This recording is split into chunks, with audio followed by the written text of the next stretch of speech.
Hey everybody, welcome to week 278. Yes, week 278. And guess what? There's this shiny thing up in the sky that is trying to break through all that gray, and it's called the sun. We haven't seen it for a while, but I'm pretty excited about it. So we needed the rain, but I'm glad to see sunshine come back. So speaking of coming back, we got Adam and we got Jack back on, which is awesome. Um, we are going to be talking about driving revenue and valuations. And because now it's, believe it or not, tomorrow's the last day of October. Can you believe it, man? I mean, good freaking grief. But so we're in the home stretch of Q4 and everybody's working on budgets. We are too. Projections. Hey, and so we've got some thoughts about how do we actually move from wishful thinking and revenue to hey, what can you do to actually drive the revenue and not just drive dreams, but also valuations. We also had sent to Adam and Jack a an interesting chart, and maybe Jack, you could pull it up or whatever if you want to. But I thought the it was a very interesting chart on the soaring costs of Obamacare from 2013 when before it was passed. Well, actually, that was because it was passed. When was it? Was it in 20? It was before 2013, wasn't it? It had to have been. Um, it was passed in probably eight or nine, became effective in maybe 11. That's off the top of Okay, my got it. head. Okay, that makes sense. I mean, yeah, we got to pass it so that we can read it. Like, oh, that's a great idea. So, all I know is the Affordable Care Act is an oxymoron, and as soon as it hit, like, it was not affordable for me. So, Yeah, I mean, all anyway, it really did, the whole goal was to just try to stop the rate of increase. And, that it largely um did do is the increases still are ridiculous. They're just not as bad as they were. It didn't reduce prices at all, that's for sure. But it slowed the rate of the increases slightly, but not. I mean, in other words, like if it was going like this before, then it just started going like this. It's all still ridiculous. I saw it since you brought up my biggest hot button issue on the planet, Gary. You you hey, laid poke the you laid bear. you poked the bear and laid right into that. The I can't share it because it was at a private meeting. But one of my favorite economists, ITR, which does the which which does a lot of the talks for Vistage, and small to middle market companies. Their speaker was in Charlotte at Quell Hollow for a group of CEOs, and couldn't go, Oh but yeah. I got to watch they filmed it, so I got to watch the YouTube link on it. And they're big believers that a depression is coming in 2030, 2030-ish, like in between 2030 and 2040. But basically just, the summary of the national debt, combined with demographics, combined with a few other factors, it's like, hey, it's unavoidable. All we're talking now is like how bad is the curve going to be? Maybe that's true, maybe it's not. But one of the things that I thought was very insightful is that he taught when discussing healthcare, because one of the biggest government expenditures, as you pointed out, Gary, is on healthcare. Whether it's in the form of Medicare, Medicaid, um, benefits to people that can't afford it, or subsidizing healthcare for people that can't afford it via the exchanges. It's a big part of government spending. That the tax revenues to offset it, which were the Medicare surtax, and a few other things, aren't, there's still a deficit, that exists, so it's not revenue neutral. But when he showed the slide of like, and we've talked about this before, you want to get mad, elder care is the place that you need to look. not, Yeah.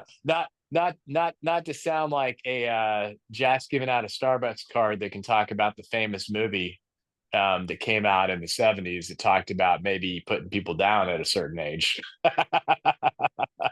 But the Hey, just remember, we are getting closer to that certain age. yeah, I know. It's instead of when I'm passing by the retirement communities and I actually could live there, I'm like, hey, wait a minute. So but the point is that we don't like we the biggest driver of our healthcare costs is elder care, and that in other as horrible as it may sound, in other countries that have lower healthcare expenditure than we do, they don't spend money on elder care the same. Like they just, and by elder care, I'm talking like, you know, I'm doing hip replacements on 85-year-olds. Yeah, That like yeah, that's what like I know that never had a hip replacement. The people that go through them, it's terrible. But they're making more difficult decisions at 85 than we seem willing to do ourselves. So it's like, so what happens if politicians throw up the commercial that shows, you know, so and so is gonna, well, actually, I think this actually was a commercial around the time of the Affordable Care Act. The Democrats are going to throw you off, granny off the cliff, and they actually had like a picture of like yes, somebody rolling in a a wheelchair, wheelchair. off, like you remember it, off a cliff. It's like, that's not what actually happened with the Affordable Care Act, but it doesn't change the underlying premise of like that actually is the truth of our healthcare situation. Like, you know, we need to be less obese, and we need to stop spending so much on elder care, which means that, you're just going to stop doing care for people that aren't really going to have a life expectancy to receive the benefit. And it's like, I hate hearing that because like it was my parents. It's like, how quickly can you get them in for the procedure? This is ridiculous. It's a lot easier when it's somebody else who I don't know's parents. Right. But that's that's what's driving it. If you kind of think about how that plays out, Gary, in terms of like, okay, well, how does that? There's just more freaking old people, you Yeah. know, because the baby boomer generation. So like that curve is not getting any better. It's just getting substantially worse. And that ends up driving the crap up for the rest of us. So yeah, I agree with you. No, it did not make healthcare affordable. It No. just Well, so here's the it chart. just slowed the rate of change. Here's the chart that I sent to Adam and Jack the other day. But holy moly, look at that.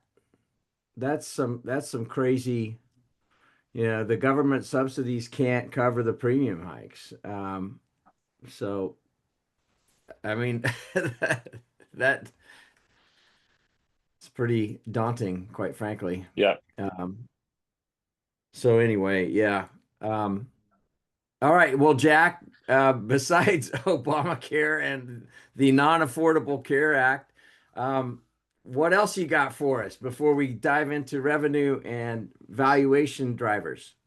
So we haven't given away a card in a while. So I'm going to put No, we something on my haven't. screen, and the first person who can associate what it looks like with a show, I'll give somebody the card. Because I saw this and I was like, oh my gosh. And actually I have this ringtone is my main ringtone other than for family on my phone. This is how much I like this show. All right, let's see. How can I share? All right. Um,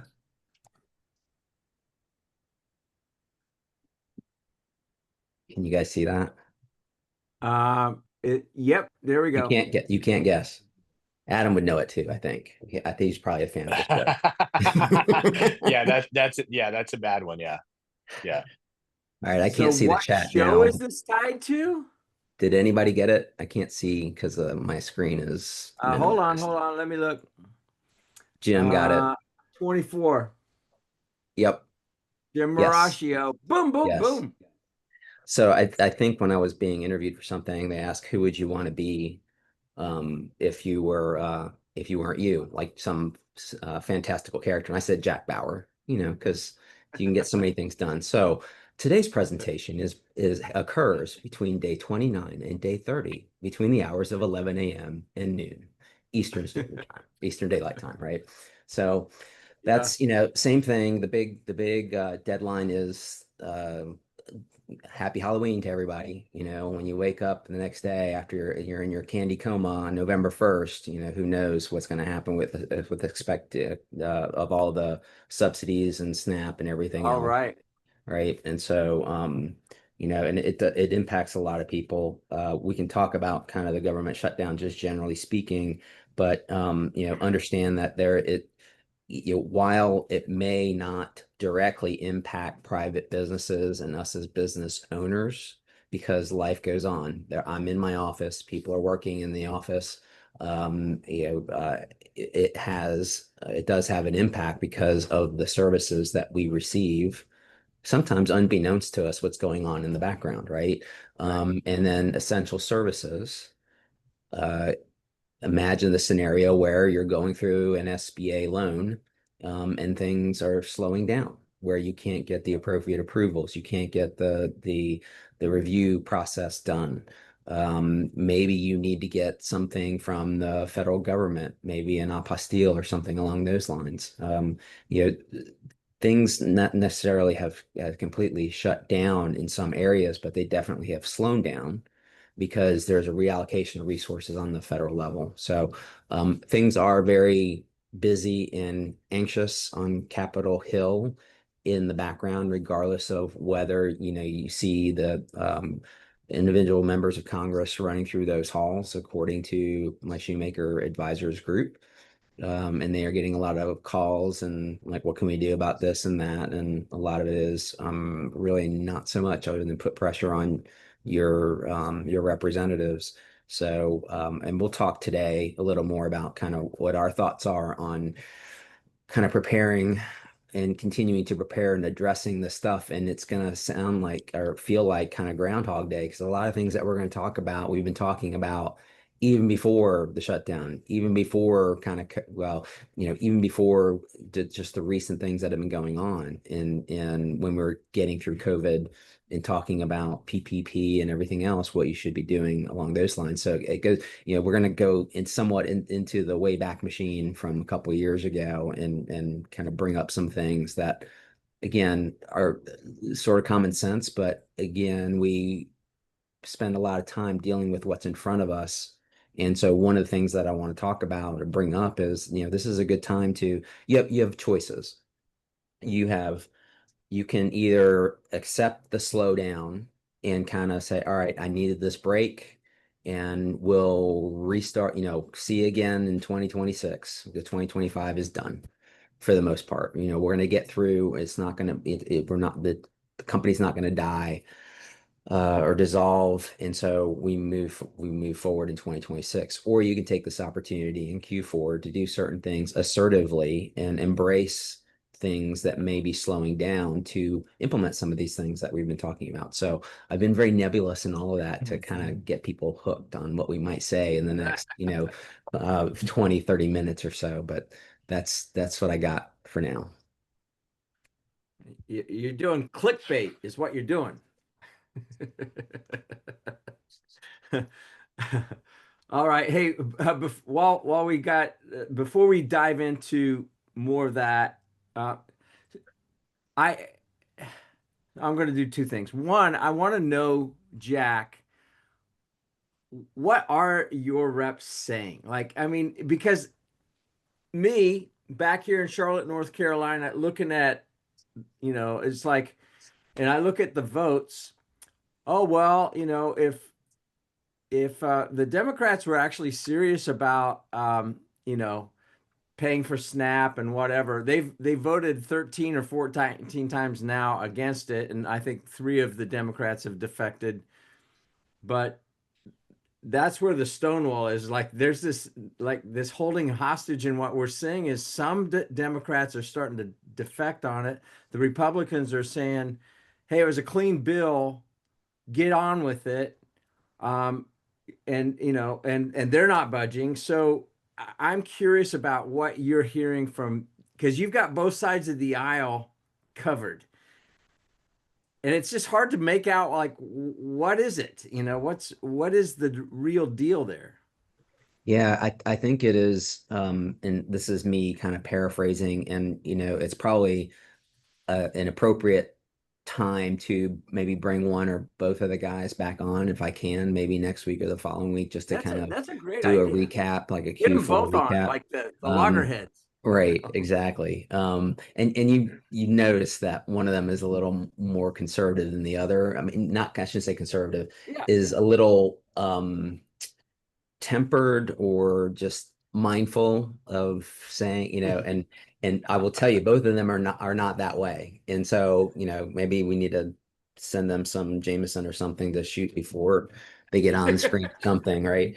But what I'm hearing is that it is a matter of, okay, um, let the public feel the pain, and they are going to blame everyone, and then it is whoever basically concedes or relents first, is going to be deemed both The the loser. hero and the villain.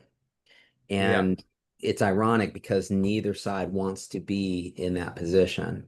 And they believe that as long as they hold out, and that really the next pressure point is midnight on Friday. Meaning when people do not have that next amount of funds in their accounts to go for SNAP benefits and everything else, and they Right. actually see it and they feel it.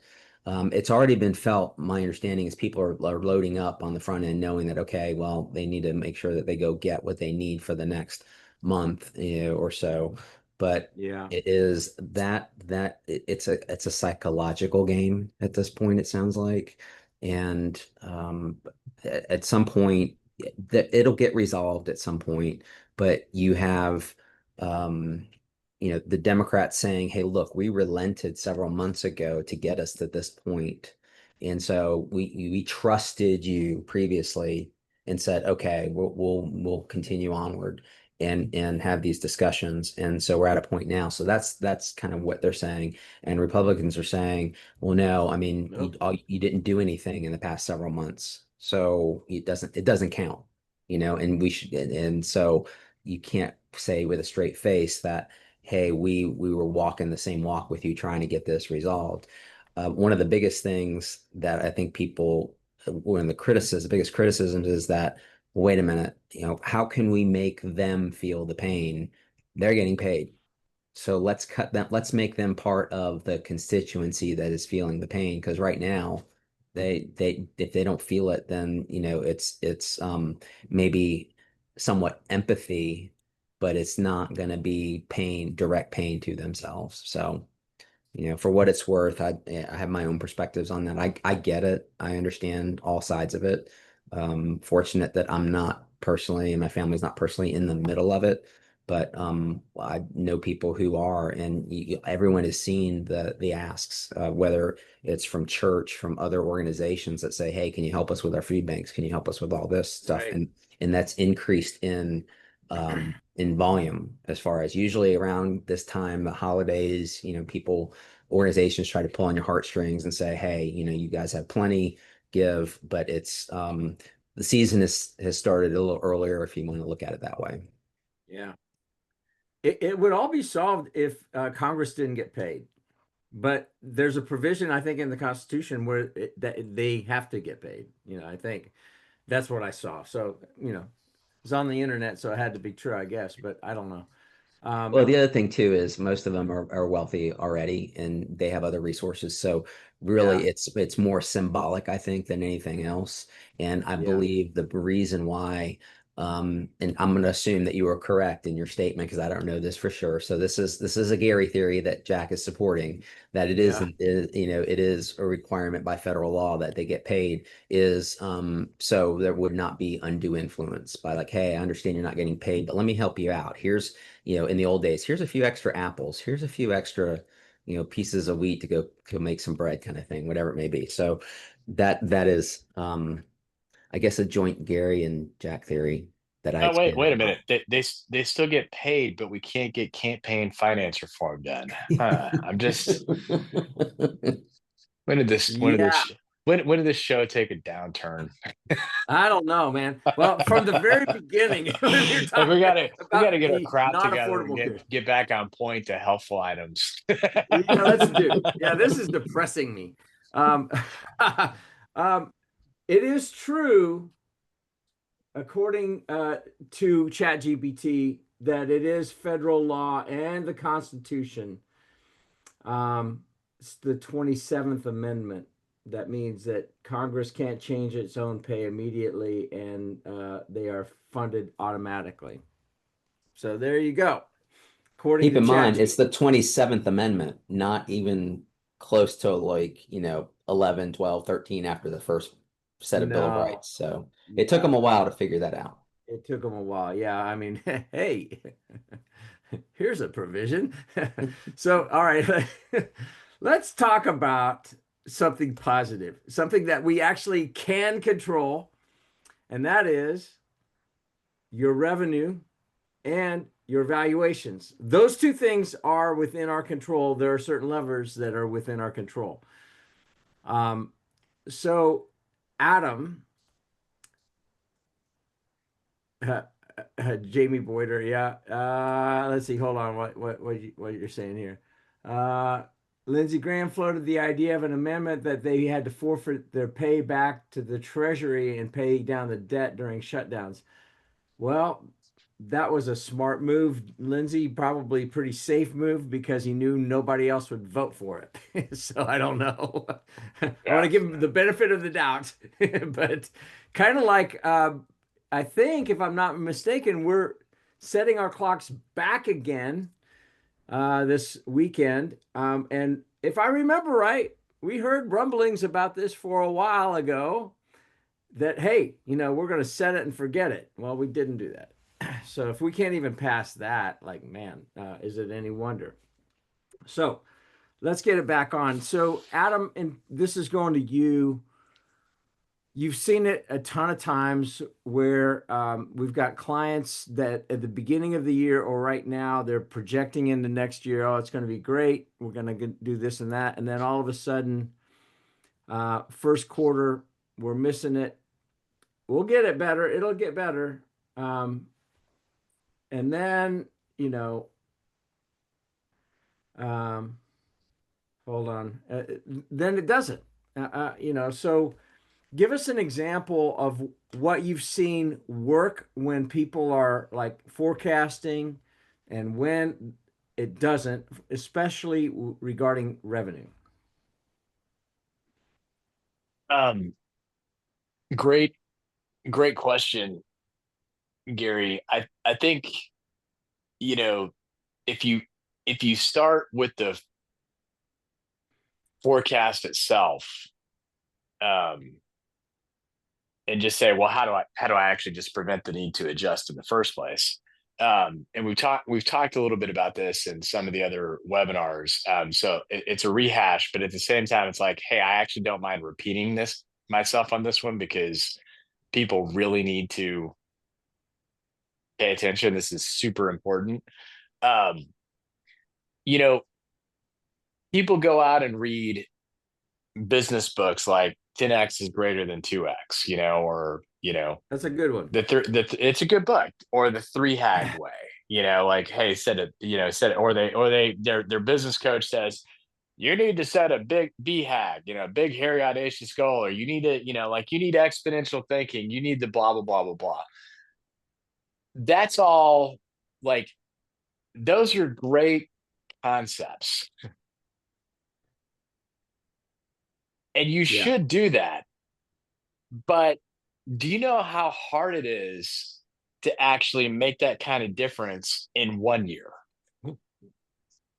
So, meaning like everything that's going to happen in 2026 in most businesses was the result of the foundation that and the seeds that I planted in 2025, you know? So, barring some major like, hey, I bought, a blah blah blah, or I did a Hana Hana, or I did a whatever, like it's just I've I've never seen a mature company that was able to double its sales in 1 year. Just like set it like set the forecast, and then that's actually um what happened. In the sense of like without like the data to back it up. Like I'm a construction company. This is the work that I have under contract. It's the best backlog that I've ever had.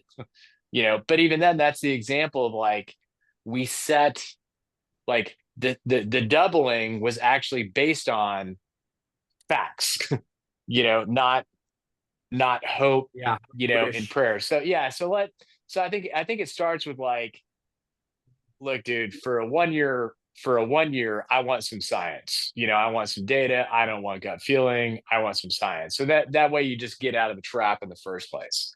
I think in terms of the adjustment, what really works is actually to apply the same logic to the mid-year update.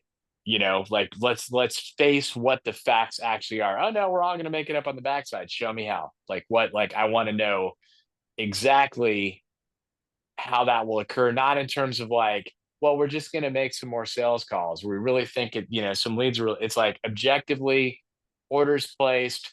We understand that there was some delays. We had a supplier delay that's caused our manufacturing to get backed up. We've got the orders coming up front, some actual precision. The problem that you see, because you didn't ask about, well, what mistakes do people make? But the mistake that people make is it's freaking ego. Like if you just think about like, well, what are the things that get in the way of successful business owners? It's actually ego. How does it show up? I won't admit that it's not going to turn out as well as I thought.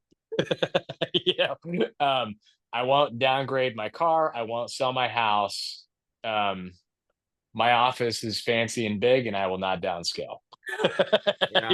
Like if you just think about like, I hate, hope, as I'm sitting in our fabulous new office. By the way, Gary got a fabulous deal on this place. It's actually cheaper than the old office I they were in did. before. So, like, I'm saying all that to say, wow, maybe we're guilty as charged, but it's cheaper than what we were paying before. So the And far nicer. yeah, and far nicer. So I think it's the people that won't put the ego in the back seat and just say, hey, what are we really going to do? And there's ways there's ways to not there's ways that are very um sneaky in terms of, or very nefarious. I don't know what kind of word that I'm trying to use, Jack. You'll figure it out for me here in a second, but I am being realistic. I asked Gary, what's the updated forecast? Gary says, we're not going to hit it. Why aren't the people doing their jobs, Gary? Why did this happen? Like, are you guys just not hustling enough? Are you not working enough? Like, blah, blah, blah. You're right. Let me go back and, rework the numbers, and then next thing you know, all of a sudden, Gary's produced a forecast that he's not going to hit. Why did he do that? Because I told him he was full of shit and intimidated him, versus Uh-huh. accept, like, I made myself not a fun person to talk to in terms of the sharing of the bad news that I didn't want to hear versus Yeah. accepting the reality of my situation. I know that's never happened at Schumacher, Jack. No, not at all. We have no egomaniacs here, no self-entitled people, but um, that's the thing. I mean, and I get it, and I see it. Sometimes I feel it too. It's like, okay, well, I've worked my ass off for most of my career, and don't I deserve this, even when things are a little tight. So, thinking about, okay, at certain times for my family when, paying for tuition and other stuff, and, again, first world problems for anybody who kind of lives, in the United States, generally speaking, or lives in, well, anyway, it is, you need to have a sense of modesty and understanding that, okay, yeah, I mean, you're the business owner and you take the risk of the ups and the downs. And, and hopefully it's not something that is permanent, but look back and see, because if you do get past the entitlement, and I'm not being critical of that. I'm just saying that, okay, I get it. People feel that way sometimes, but if you put that aside for a moment or get past that, then you start looking into things like, in your example, why are we not going to hit those net revenue targets or even gross revenue targets?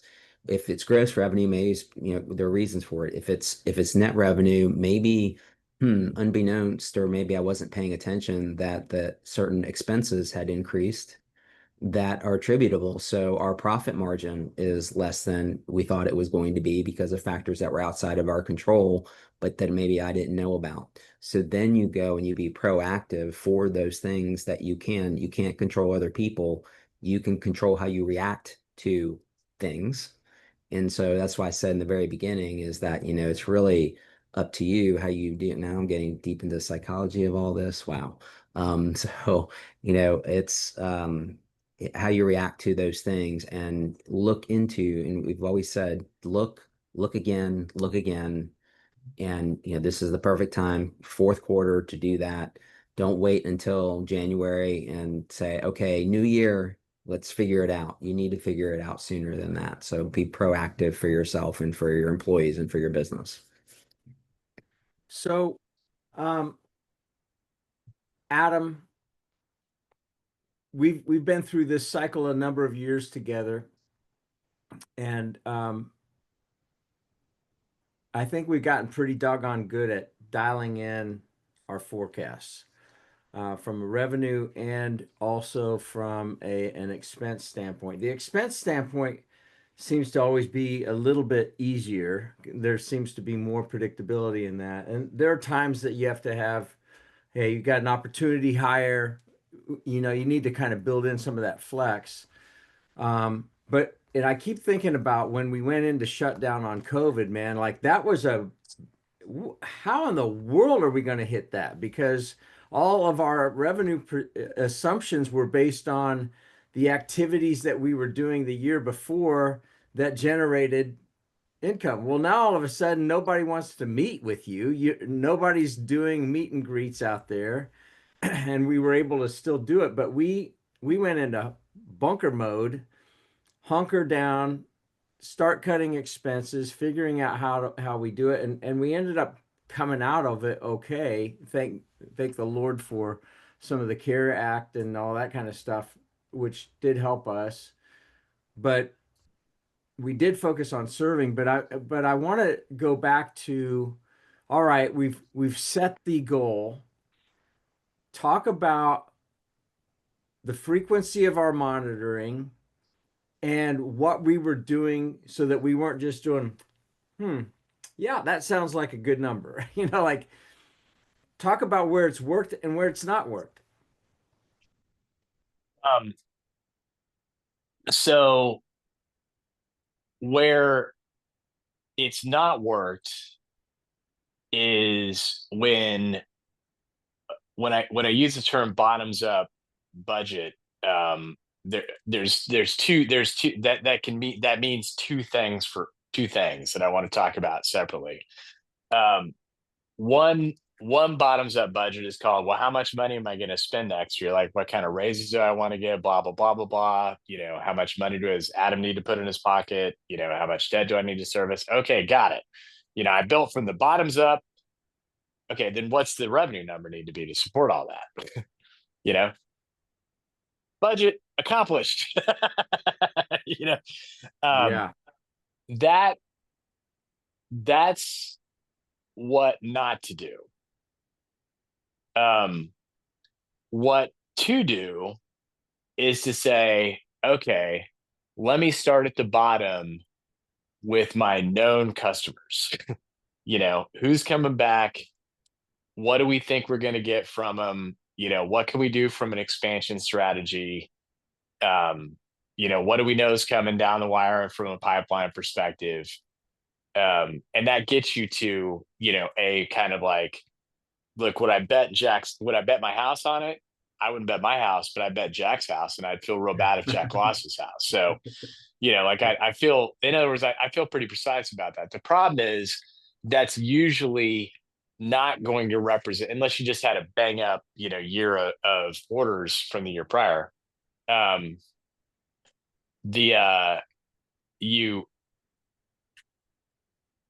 you really need to be, it's not going to be it may not be that much growth. So then you just look at like, well, what's the gap? What's the unknown?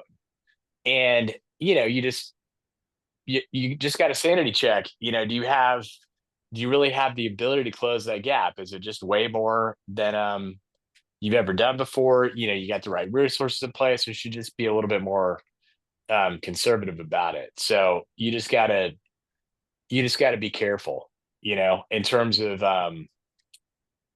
how big is your air ball, how big is your unknown. But the best practice we've seen that we applied ourselves is the bottoms up, really is bottoms up, customer by customer build up, just to see what's the gap. When we've done that, I mean, we've landed within a half percentage point some years. It's never Yeah. more than 5% of the variance. And our clients that do the same thing, even if pretty complicated distribution, businesses with hundreds of thousands of SKUs and you know hundreds of customers, the ones that really do an account based look, end up having the most precise, revenue forecasts than the ones that are like, okay, what do we think we're going to spend? How much revenue would we need to support that cost structure? And let's go have a party. All that said, if you don't have a lot of repeat customers, it can get kind of difficult. So you just got to do the best job you can with, at least, what can we name the prospects? And what and Right. what they're likely to spend with us. So, I was on an international board at one point, and it was a nonprofit, but we had the fiduciary responsibility of like making sure that thing worked, and we had to be there twice a year in person. So it was like not a small ask, but it was really rewarding. But one of the best things that I learned from that, they hired a guy, and his name was Gary, out of Denver or Colorado Springs, I think. And he was on fundraising, but it applies to for profits. But it really made an impact with me. And this is back in like, I don't know, 2010, something like that.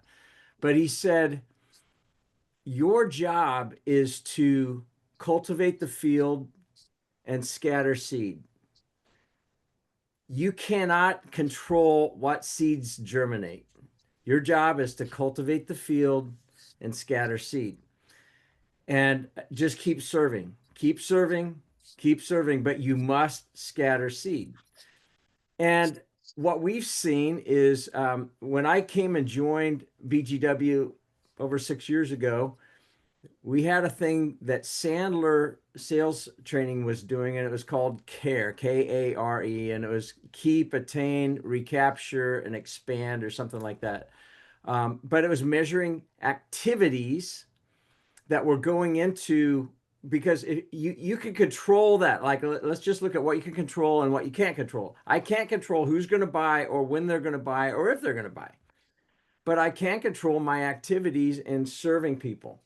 And so they had this bucket, and it was what we saw. And Adam, you had implemented that before I got there. Mhm. But what was interesting to me is we just said to a bunch of people that are not, they don't want to be salespeople, right? But hey, we need to drive revenue.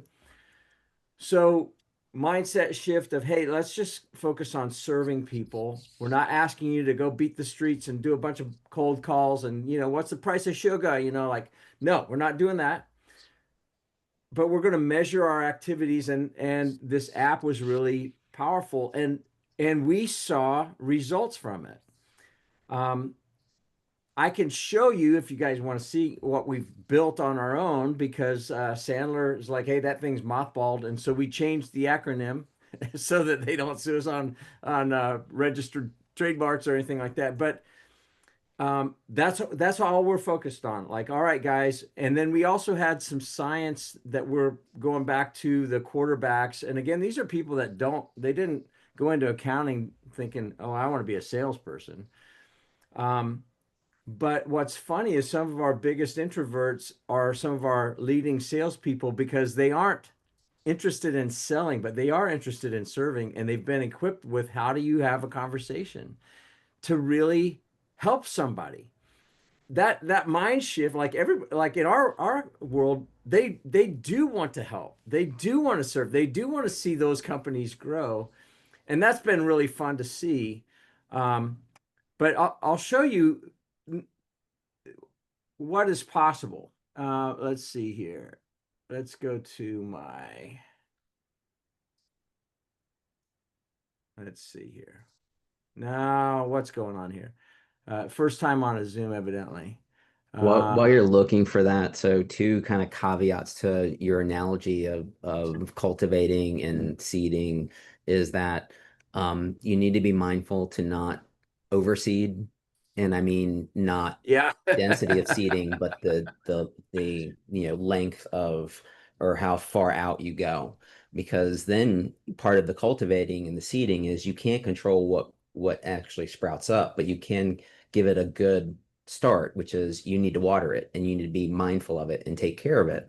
And if you don't have enough resources to take care of how widespread you spread those seeds, then the entire um, acreage, I'm going with the analogy, is going to suffer. So just make sure you don't do that. And you need to be mindful of and make sure you have the appropriate resources to do that. I mean, if you, and I'm guilty of this, I get so FOMO personally and professionally. It's like, okay, if I don't go to that one thing that like tonight, Mm. there's, I would say I got all dressed up for you guys, but there's actually a Charlotte Business Journal thing tonight next door at B of A. And so I was like, okay, do I really want to go kind of thing? And I'm like, okay, well, I know some people that are going to be there and I haven't talked to them in a while and I should go just in case, right? But it's those kind of things. We all get that way, but just make sure that you are able to cultivate what you plant once it sprouts. So speaking of that, is this the one, Jack? Is this like best places to work thingamajig today? Tonight is Charlotte Means Business, so they have a panel, actually two panels that are going to discuss kind of Charlotte economics and that kind of thing. Okay, cool. All right, guys, I found it. It was hiding. Um, but and I show this to just say what's possible. We were going to do this on Excel spreadsheet because we actually went back to Sandler and said, "Hey, can we buy license to the app? We own a Sandler franchise," and they're like, "No, it's mothballed." So I'm like, "Oh man." So we thought, well, we'll just go back to spreadsheets. But then I thought, well, there's so much cool stuff, and thanks to a couple of the guys that did the Making AI Work 1 and 2 on this, uh, I found this app called Replit and got some guidance on how to do this. But conservatively speaking, to create this app would have cost us $75,000. That's a conservative mark. The highest mark I had as an estimate was 100 grand.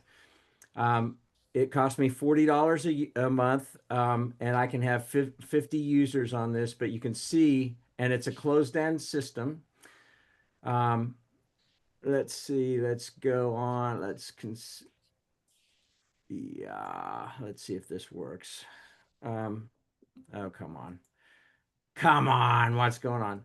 Anyway, uh, I don't know why this is not working here, but let's just try. I want you to see what we're doing. Oh man, forget it. Abort. I'm like, uh, I don't know why it's not letting me do it on this computer, but I've got it on my app, on my phone, etc., and I've got it pegged, and it's basically doing this. It's monitoring and allowing people to self-select. So here's my app. It's right there. Um, but it's allowing people to log activities on Cultivate, so they do a pull down menu, um, one of our proven process meetings, or they're doing a tax planning meeting and they just select it and the points are assigned to it and boom, it populates it and they just put in what they did. Literally, it takes 30 seconds to log the activity, but then it's got a leaderboard. It shows everybody how they're doing. And all we're doing is we're just saying, hey guys, and it's fun. Like Stephanie Taylor, who our youngest partner, and she's an introvert, she doesn't want to sell. She's one of our top salespeople. She goes, Gary, I'm gonna bury you in this thing. And I'm like, I love that, like I hope you do. Um, but it's fun. And again, it's not about measuring the output. Yeah, we have to measure, and we do that weekly to see where we at on recurring revenue, on with new wins and with expanding with our current clients, et cetera, to see how things are going. Make sure that if we had somebody that sold and they are dropping off of our revenue, like we're monitoring all that stuff on a weekly basis. But to just look at what are our inputs? And that's one of the biggest things that I have seen that really does make a difference. And a lot of sales organizations just don't do it. Um, or they're gaming the system, like, oh yeah, I went to this meeting. They're just kind of half-heartedly checking the boxes. We talked about mindset on the beginning of this thing, and I'd say focus on are you serving? Like people can sense whether you're trying to sell them something and like just buy it, bag it, and boogie and get them on, or if you're actually trying to serve them. So, but if I was going to say just two things on how do you hit your revenue, involve your sales force or the people that are reluctant and that in selling but that are responsible for helping you drive revenue, get their input, look at, hey, what are the things that you believe that we can do, and then start measuring what are the inputs that you're doing on a daily basis. It's like anything else. Adam, did you drop 70 pounds overnight? Yeah. Grinding, baby, grinding. Although I Yeah. will say, I'm not gonna lie. The colonoscopy was good for about 8. Well, if you want to go that way, but still, 70 pounds is not going to do it. And it's not going to happen by wishful thinking. It's not going to happen by, well, I can starve myself for a little bit. Like, no, it's like daily, daily, daily habits and changes. It's not rocket science, but there's a reason that people want you to do stuff for them instead of doing it because it actually requires work. And I want to So, reiterate something you said, Gary, also that in dealing with teammates and the whole extroverted, introverted thing, and it is two things. First, don't force people to do things that they don't want to do or doesn't come natural to them, but don't use that reluctance or lack of skill set to exclude them from the sales process. There is a place for everyone in that yes. process, whether it's a strength or not, and the person who is being included at that person's comfort level will appreciate it, and that will motivate that person to be more a part of it. And so again, all those things that you're saying about, okay, having the right people and in the right places, rowing in the same direction, all those things that we talk about. It's easy to say, all right, well, they're not good at it, so I'll just deal with it myself, or I'll go deal with these other two people. I mean, not everybody needs to be on the sales pitch. Not everyone needs Yeah. to be the Yeah. one that's talking to, to be the front man or front woman and part of the team. So, there's a place for everyone. And if it's not someone who is devoted to sales, maybe checking in with that person saying, what do you think about this kind of thing? Or, they may actually have a sales lead themselves. And because you've never asked them, they didn't think it was their job and they didn't think that they were participating in that part. They were just on the financial side of things and keeping track of the ARs and APs that you didn't really want their opinion for anything related to sales. So I was able to get on this. I'm going to show you this because this is pretty cool, and we will have the Making AI Work guy, um, Tom Labat, who really kind of steered me into this direction. But so this is it. Um, you can see the board, and it's a closed-end system. You can see but here's the activity that I'm talking about. So you can see we've got drop down menus on, and we've got it by points. And right, we've assigned 100 points to some people and 200 points to others. So I can pick that. I can put in whatever I'm going to do, and then I add the activity, and then I'll just do a test right now. Uh, Boom. All right, I'm submitting it. Now it's up there. You can see that, oh, uh this is my oh, all right. So that's okay. Let's see here. Let me look here. I can go back to my dashboard.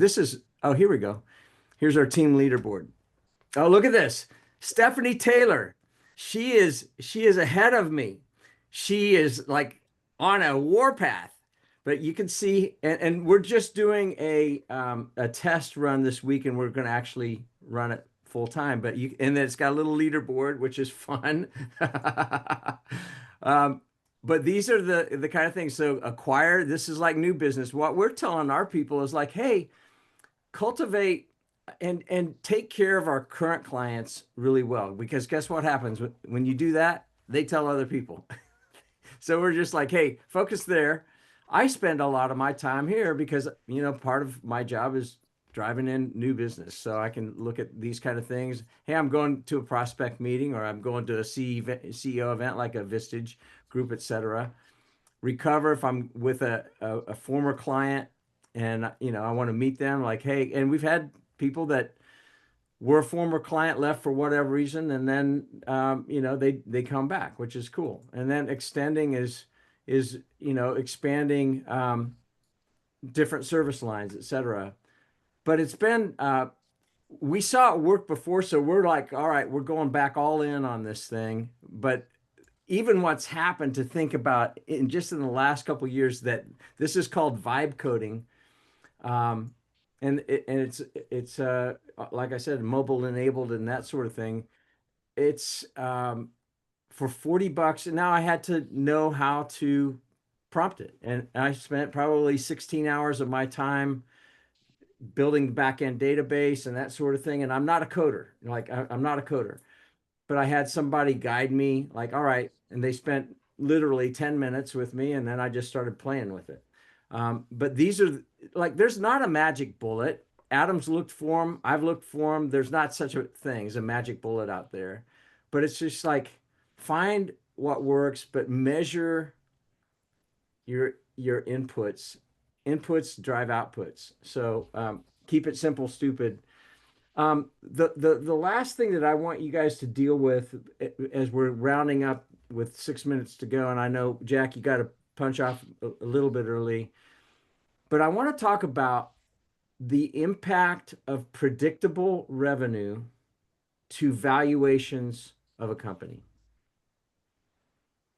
or the lack thereof, and the impact, and it's a negative impact to valuations of a company. Um, So I'll start Jack, out generally, and then yeah. Adam can get into the mathematics of it.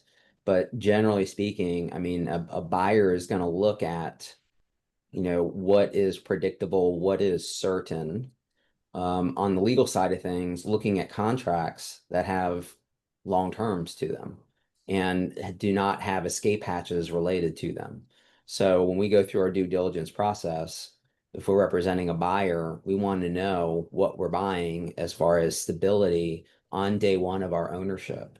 And so, that is a function of the relationships with our customers, the function of relationships with suppliers, and to be able to go to our constituency. Let's say that we are representing the general partner in a partnership that is buying. So you have a bunch of limited partners and it's in the form of an LLC. So I'm not suggesting it be a true general partnership Yeah. so that Adam doesn't kill me and saying and even suggesting that, but it is that the limited partners in that scenario are gonna, if they're investing, they're gonna want to know kind of with some predictability as to what to expect over the course of time, and that's based upon what they're putting money in to buy. So, as far as the mathematics go and weight of predictability, that goes into the valuation aspects of it. So, Adam, I don't know if you want to speak about that because I need to get off in just a moment, but I want to hear your answer.